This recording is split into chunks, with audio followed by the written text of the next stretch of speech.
नमस्कार बच्चों, सुप्रभात, गुड मॉर्निंग बच्चों। तो बच्चों, आप सभी को पता है आज आप लोगों का अंतिम पेपर सामाजिक विज्ञान का पेपर है। कक्षा 8वीं वाले बच्चों ध्यान दें। तो देखिए, आज आपका आखिरी पेपर समाज विज्ञान का है। तो आप लोगों को समाज विज्ञान का पेपर बहुत अच्छे से कर आना है।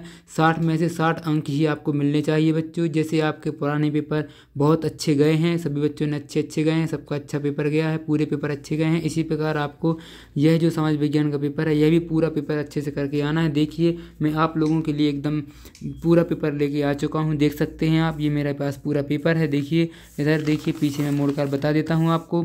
देख सकते हैं आप, पूरा यही ओरिजिनल पेपर है। देखिए आपको दिख रहा होगा। और उसके बाद इनके मैंने क्वेश्चंस के आंसर्स भी पूरे ढूंढ लिए हैं बच्चों। तो आप वीडियो में अंत तक बने रहिए और वीडियो के एकदम लास्ट तक अवश्य देखिए। देखिए मैं एक बार ओवरव्यू दिखा देता हूँ। देखिए मैंने पूरे क्वेश्चंस के आंसर देख लिए हैं। तो मैं आपको पूरे क्वेश्चंस के आंसर बताऊंगा। ठीक है बच्चों। तो देखिए बच्चों, हमें सबसे पहला यहाँ पर सही बहुविकल्पीय प्रश्न दिए गए हैं। देखिए आपको इसमें पूछा गया है कि झूम खेती में बीज बोने के तरीके को क्या कहा जाता है। तो आप सभी को इसका सही आंसर क्या लगा देना है, छितरना या बिखेरना। ठीक है। उसके बाद जो अगला प्रश्न है दूसरे नंबर का, इसमें पूछा है कि उद्यान कृषि का अर्थ है। तो आपको इसमें उद्यान कृषि का सही अर्थ बताना था। तो इसका सही उत्तर हो जाएगा बच्चों सी नंबर का, फलों और सब्जियों को उगाना। ठीक है बच्चों। उसके बाद देखिए, हमें अगला प्रश्न तीसरे नंबर का पूछा जाएगा कि चावल का प्रमुख उत्पादक देश कौन सा है। तो चावल का प्रमुख उत्पादक देश कौन सा है बच्चों, चीन है। उसके बाद देखिए, अगला प्रश्न में चौथे नंबर का पूछा है कि हमारे देश की किन नदियों के उपजाऊ मैदान घने बसे हुए हैं। गंगा और यमुना इसका सही आंसर हो जाएगा, डी नंबर का। उसके बाद देखिए, पांचवा हमसे प्रश्न पूछा जाएगा कि लोग सदैव पर्वतों और पठारों की तुलना में मैदानी भागों में रहना पसंद करते हैं क्योंकि यह खेती और विनिर्माण के लिए उपयुक्त है। यह वाला इसका सही आंसर हो जाएगा, ए वाला। यह खेती और विनिर्माण के लिए उपयुक्त होती है। ठीक है। उसके बाद देखिए, हमें यहाँ से रिक्त स्थान की पूर्ति करिए। 6वें से 10वें तक पूछे जाएंगे बच्चों। नीचे दिए गए रिक्त स्थानों की पूर्ति कीजिए। प्रत्येक प्रश्न के लिए 1 अंक निर्धारित है। देखिए प्रश्न नंबर 6वां, सन 1791 में बनारस में खालिस्तान कॉलेज की स्थापना की गई थी। तो इसका सही उत्तर हो जाएगा संस्कृत कॉलेज। क्या हो जाएगा बच्चों, इसका सही आंसर आपको लिख देना है संस्कृत कॉलेज। देखिए मैं इसमें लिख देता हूँ, नहीं तो मैंने यहाँ पर लिखे हुए हैं, देख लीजिए इनको, देख लीजिए आप। यहाँ आप इस प्रकार लिख देंगे संस्कृत कॉलेज। ठीक है। उसके बाद देखिए, दूसरा प्रश्न यहाँ पर लिखा गया है कि राष्ट्रीय उद्यान एक खालिस्तान क्षेत्र है। तो आपको 7वें वाले का आंसर लिख देना है संरक्षित क्षेत्र है। ठीक है बच्चों। उसके बाद देखिए, अगला प्रश्न हमसे पूछा गया है रोपण कृषि खालिस्तान का एक प्रकार है। तो रोपण कृषि किसका, आपको इसका आंसर हो जाएगा वाणिज्य कृषि का। किसका है, वाणिज्य कृषि का। यहाँ पर आपको लिख देना है वाणिज्य कृषि का एक प्रकार है। ठीक है। उसके बाद देखिए, हमें 9th वाला प्रश्न पूछा गया है कि संयुक्त राज्य अमेरिका में किसान एक खालिस्तान की तरह काम करता है। तो व्यवसायी की तरह काम करता है। ठीक है। उसके बाद अगला प्रश्न हमसे पूछा है कि धातुओं को उसके अयस्कों द्वारा गलनांक बिंदु से अधिक ताप कर निष्कासित किया जाता है। इस प्रक्रिया को खालिस्तान कहते हैं। तो प्रगलन कहते हैं। देखिए आपको प्रगलन इस प्रकार लिखना है, प्रगलन कहते हैं। ठीक है बच्चों। इस प्रकार हमारे रिक्त स्थान और बहुविकल्पीय कंप्लीट हो जाएंगे। उसके बाद देखिए, हमारे यहाँ से जो अगले अति लघु उत्तरीय प्रश्न हैं वह पूछे जाएंगे 11 से 16 तक। तो देखिए, सबसे पहला प्रश्न हमसे पूछा गया है महुआ क्या बताए। तो महुआ क्या है और बताइए। इसको आपको बताना है कि महुआ क्या कहलाता है और इसमें आपको इसका सही उत्तर लिखना है। तो देखिए, महुआ एक भारतीय उष्णकटिबंधीय वृक्ष है जो उत्तर भारत के मैदानी इलाकों और जंगलों में बड़े पैमाने पर पाया जाता है। ठीक है। उसके बाद देखिए, अगला प्रश्न हमसे पूछा गया है कि शांति निकेतन संस्था किसने व कब शुरू की थी। तो शांति निकेतन जो संस्था है वह रविंद्रनाथ टैगोर ने 1901 में स्थापना की थी इसकी। तो आपको लिख देना रविंद्रनाथ टैगोर ने 1901 में शांति निकेतन की स्थापना की थी। ठीक है। अगला प्रश्न हमें पूछा गया है कि संसाधन की परिभाषा लिखिए। तो उसमें आपको संसाधन की परिभाषा लिखना है। तो देखिए, संसाधन शब्द का तात्पर्य हमारे आसपास की किसी भी चीज़ों से है जो हमारी इच्छाओं और आवश्यकताओं को पूरा करने में हमारी मदद करती हैं। तो वो क्या हो जाते हैं बच्चों, हमारे संसाधन हो जाते हैं। तो इसमें अगला प्रश्न पूछा गया है, मानव निर्मित 5 संसाधनों के नाम लिखना है आपको जो मानव निर्मित हों। तो आपको पता है मानव निर्मित वाहन, पुल, सड़क, मशीनें और उपकरण, ये सब क्या है, मानव निर्मित, ये एक प्रकार से ये संसाधन हैं। ठीक है बच्चों, उसके बाद देखिए हमें जो अगला प्रश्न पूछा गया है कि भारत में कानून बनाना, बजट पारित करना किसका कार्य है। तो भारत में जो कानून बनाना और जो बजट पारित करना वह किसका काम है, संसद का काम है। और जो बजट पारित कौन करता है बच्चों, हमारे जो निर्मला सीतारमण हैं, वित्त मंत्री हैं, जो भारत सरकार की वित्त मंत्री हैं, तो वही क्या करती हैं, बजट पारित करती है। ठीक है, आपको इसमें यही लिखना था कि कौन बनाता है, तो इसमें संसद बनाने का काम करती है। ठीक है, संसद में ही मंत्री रहते हैं, जो पूरे मंत्री रहते हैं, मंत्रिमंडल उसी में रहता है। ठीक है बच्चों, उसके बाद देखिए अगला प्रश्न हमसे यहाँ पर पूछा गया है। यहाँ से हमारे 17वें प्रश्न से 5-5 अंक, 3-3 अंक के प्रश्न स्टार्ट हो जाएंगे। तो आपको इनके 3 अंक मिलेंगे। अगर आप सही उत्तर लिख कर आएंगे तो आप इन प्रश्नों को अच्छे से रट के जाइएगा और परीक्षा में एकदम करेक्ट आंसर आपको लिख कर आने हैं। तो चलिए देखते हैं, यहाँ पर हमें 17वां प्रश्न पूछा है, 1782 में जेम्स रेनेल ने भारत का पहला मानचित्र क्यों तैयार करवाया।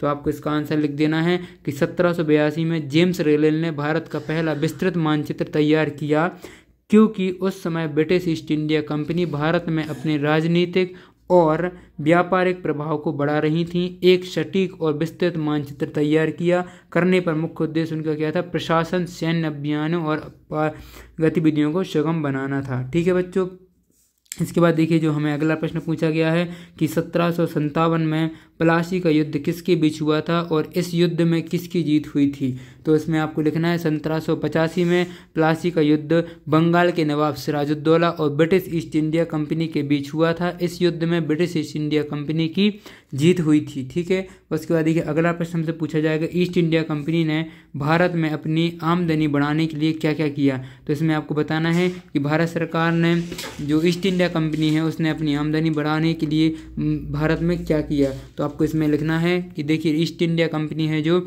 उसने क्या किया था, भारत में अपनी आमदनी बढ़ाने के लिए कई तरह के उपाय किए थे, जिनमें से कुछ इस तरह के हैं। देखिए आपको 3 पॉइंट में इसको कंप्लीट करना है। देखिए मैंने किए हैं, जैसे भारतीय किसानों से, पहला पॉइंट आपको लिखना है यह, भारतीय किसानों से कम कीमतों पर फसलें खरीदना। दूसरा हो जाएगा भारतीयों को अपने संचालन में शामिल करना। तीसरा हो जाएगा विजित और नियंत्रित प्रांतों में कर धन लगाना। और इसके बाद अगला हो जाएगा पॉइंट, बंगाल में कर चुकाए बिना ब्रिटिश माल की आयात निर्यात की क्या करना, अनुमति लेना। और अगला हो जाएगा माल के परिवहन के लिए दस्तक मतलब पास जारी कराने का अधिकार हासिल करना। तो इस प्रकार के उन्होंने क्या बनाए थे, अपनी आमदनी बढ़ाने के लिए यह नियम बनाए थे। ठीक है, आपको यह नियम लिख देने हैं। उसके बाद देखिए 20वां प्रश्न हमसे पूछा गया है, किस प्रकार के उद्योग सनराइज उद्योग के नाम से जाने जाते हैं। तो इसमें आपको बताना है कि सनराइज उद्योगों के नाम से किस प्रकार के उद्योग मतलब बोला जाता है, किस प्रकार के उद्योगों को बोला जाता है। तो जो उद्योग अपनी शुरुआती अवस्था में होते हैं लेकिन तेजी से बढ़ रहे हैं, उन्हें सनराइज उद्योग कहा जाता है। इन उद्योगों की पहचान इन विशेषताओं से की जा सकती है, जैसे इनमें तेज विकास दर होती है और इनमें स्टार्टअप की संख्या ज़्यादा होती है, इनमें जोखिमपूर्ण पूंजी का निवेश ज़्यादा होता है। तो इस प्रकार आपको जो 20वें वाला हमारा उत्तर है वह हो जाएगा 20वें वाले प्रश्न का। उसके बाद देखिए 21वां प्रश्न, अगला हमें प्रश्न दिया गया है कि धर्म को राज्य से अलग रखना क्यों जरूरी है। तो जो धर्म है, धर्म से राज्यों को अलग रखना क्यों जरूरी है। तो देखिए यहाँ पर इसका आंसर हो जाएगा क्योंकि धर्मनिरपेक्ष राष्ट्र से ही सभी लोगों का कल्याण एवं सभी धर्मों का विकास हो सकता है। अन्यथा किसी एक धर्म को अगर राष्ट्र की राजनीति एवं गैर धार्मिक मामलों में दखल दें तो दूसरे धर्मों पर इसका इन प्रभाव पड़ेगा, जिससे कि राष्ट्र में गृह युद्ध जैसी स्थिति भी पैदा हो सकती है। ठीक है बच्चों, इस प्रकार हमारा 20वां आंसर आपको लिख देना है। उसके बाद देखिए 22वां प्रश्न हमसे पूछा गया है कि मतदान प्रक्रिया में अमिट स्याही से मतदान की उंगली पर निशान क्यों लगाया जाता है। जो आप लोगों को पता है, जब आप मतदान देने जाते हैं तो आपको उंगली पर एक नीले कलर का निशान लगा दिया जाता है, तो वह क्यों लगा दिया जाता है। तो देखिए इस प्रकार आपको इसका आंसर लिखना है, उत्तर लिखना है कि मतदान प्रक्रिया में अमिट स्याही का उपयोग मतदाता की उंगली पर निशान लगाने के लिए किया जाता है, ताकि यह सुनिश्चित किया जा सके कि कोई व्यक्ति एक से अधिक बार मतदान ना कर सके। यह कदम चुनाव पारदर्शिता और निष्पक्षता बनाए रखने के लिए उठाया जाता है। ठीक है बच्चों, इस प्रकार आपको इसका आंसर उत्तर लिख देना है 22 वाले का। उसके बाद देखिए यहाँ से हमारे जो दीर्घ उत्तरीय प्रश्न स्टार्ट हो जाएंगे, जो कि इसमें दिया गया है 23 से 26 तक दिए जाए आपको प्रश्न पूछे जाएंगे, जो कि दीर्घ उत्तरीय प्रश्न रहेंगे। यह प्रश्न आप लोगों को 5-5 अंक के रहेंगे बच्चों, देख सकते हैं आप 5-5 अंक के यह प्रश्न रहेंगे। उसके बाद देखिए 23वां प्रश्न, चलिए देखते हैं। इसमें पूछा गया है कि 1857 के विद्रोह के फलस्वरूप अंग्रेजों ने नीतियों में क्या क्या बदलाव किए। तो इसमें आपको बताना है कि 1857 का जो विद्रोह हुआ था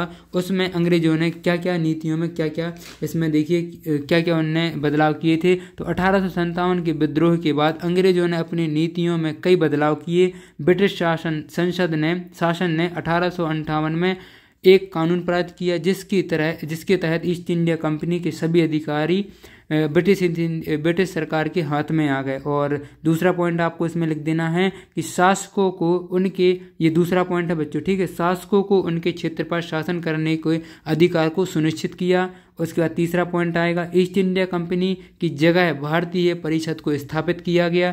चौथा पॉइंट आएगा, ब्रिटिश मंत्रालय में एक सदस्य को भारत मंत्री के रूप में नियुक्त किया गया। पांचवा और अंतिम आएगा इसमें कि भारत शासन अधिनियम पारित किया गया। इसके माध्यम से भारत के गवर्नर जनरल को भारत का वाइसरॉय बना दिया गया। ठीक है बच्चों, उसके बाद देखिए हमारा जो अगला प्रश्न पूछा गया है 24वां, कि विश्व में कौन कौन से प्रदेश जल की कमी की समस्या का सामना कर रहे हैं। यह भी 5 नंबर का प्रश्न है, तो आपको बताना है। थोड़ा सा लेंदी इसका आंसर होगा क्योंकि आपको 5 नंबर में लिखना है, इसीलिए देखिए मैंने इसका आंसर लिखा है कि विश्व में कई क्षेत्र हैं जो जल की कमी का सामना कर रहे हैं। ये क्षेत्र मुख्यतः इस रूप निम्नलिखित हैं, जैसे देख सकते हैं। आपको सबसे पहले यहाँ अफ्रीका के देश लिख देने हैं कि कौन कौन से, सऊदी अरब, इराक, यमन, ईरान, मिस्र, लीबिया। उसके बाद आप देखिए दक्षिण एशिया के आपको देश लिख देने हैं कि भारत, पाकिस्तान, बांग्लादेश। उसके बाद आपको अफ्रीका है जो उसके नाइजीरिया, इथियोपिया और सूडान, सोमालिया। इस प्रकार आपको देखिए ऑस्ट्रेलिया के लिख देने हैं कि ऑस्ट्रेलिया में भी इस प्रकार का होता है, सूखा मतलब जल की कमी आती है। और इसका दक्षिण अमेरिका है उसमें पेरू हो गया, चील, ब्राज़ील। और जो अमेरिका है उसमें कैलिफोर्निया, नेवादा और एरिजोना, इस प्रकार। और चीन का भी आपको इसमें नाम लिख देना है। ठीक है बच्चों, आपको सिर्फ इनके जो देश हैं देशों के नाम लिखने हैं। ठीक है, उसके अलावा इसमें कुछ नहीं है। आप एक बार याद कर लेंगे तो इन देशों के नाम याद हो जाएंगे, या फिर आप 6 से 7 देशों के भी नाम लिख कर आएंगे तो सही रहेगा, क्योंकि 5 नंबर का प्रश्न है तो उस हिसाब से आपको इसमें नाम लिखने पड़ेंगे सभी। ठीक है बच्चों, उसके बाद देखिए अगला प्रश्न हमसे जो 25वां प्रश्न पूछा गया है उसकी तरफ चलते हैं। तो हमें अगला 25वां प्रश्न पूछा है, हमें कितने मौलिक अधिकार प्राप्त हैं, किसी एक का वर्णन कीजिए। तो आपको देखिए यहाँ पर हमें 6 मौलिक अधिकार प्राप्त हैं, आप सभी को यह जानकारी होगी। तो देखिए मौलिक अधिकार, भारत का संविधान 6 मौलिक अधिकार प्रदान करता है। तो वो निम्न प्रकार हैं, देखिए 6 आपको इसके पूरे 6 लिखने पड़ेंगे। समता का अधिकार, स्वतंत्रता का अधिकार, शोषण के विरुद्ध अधिकार, धर्म की स्वतंत्रता का अधिकार, संस्कृति और शिक्षा संबंधी अधिकार और संवैधानिक उपचारों का अधिकार। और आपको इस प्रकार ये अनुच्छेद भी लिख देने हैं। और इनमें से जो भी आपको एक एक्सप्लेन करना है वो आप एक्सप्लेन कर दीजिए। जैसे स्वतंत्रता का अधिकार तो आप इसमें लिख सकते हैं, हमें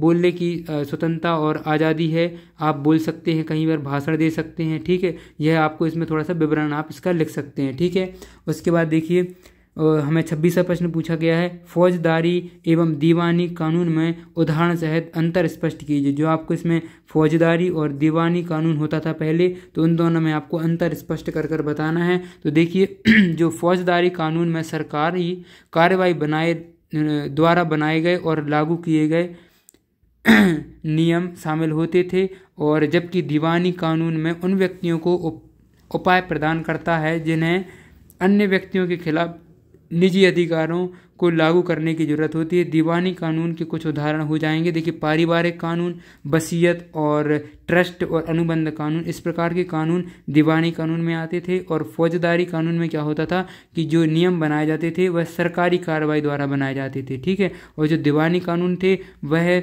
व्यक्तिगत रूप से बनाए जाते थे, व्यक्ति के खिलाफ निजी अधिकारियों को लागू करने की जरूरत होती थी इन अधिकारों में। ठीक है, आपको इस प्रकार का 4 लाइन का आंसर लिख कर आना है। ठीक है, आपको इसमें से पूरे अंक मिलेंगे, कोई दिक्कत नहीं है। ठीक है बच्चों, इसके बाद देखिए हमारा यह पूरा मैंने आपको पेपर कंप्लीट बता दिया है और आपका आज आखिरी का पेपर है। तो बच्चों अच्छे से आपको पेपर करके आना है। आपके पेपर के लिए ऑल द बेस्ट और चैनल से आप जुड़े रहिए। आपका जो ओलंपियाड का पेपर है वही भी मैं इसमें अपलोड कर दूंगा और मॉडल पेपर भी अपलोड करूंगा उसके। और आप चैनल को सब्सक्राइब कर लीजिए अच्छे से, जिन बच्चों ने सब्सक्राइब नहीं किया है, और वीडियो को अवश्य लाइक करिए। और अगर वीडियो अच्छी लगी है तो आप कुछ अच्छा सा कमेंट भी कर सकते हैं। तो बच्चों मिलते हैं नेक्स्ट वीडियो में। और अगर बच्चों कुछ भी जानकारी होगी तो मैं आपको टेलीग्राम और व्हाट्सएप पर दे दूंगा, तो आप उससे जुड़ जाइए। मुझसे जुड़ने के लिए आपको डिस्क्रिप्शन में लिंक दी गई है, तो वहाँ पर जाके आप लिंक से जुड़ जाइए। ठीक है बच्चों, मिलते हैं नेक्स्ट वीडियो में। थैंक यू, धन्यवाद।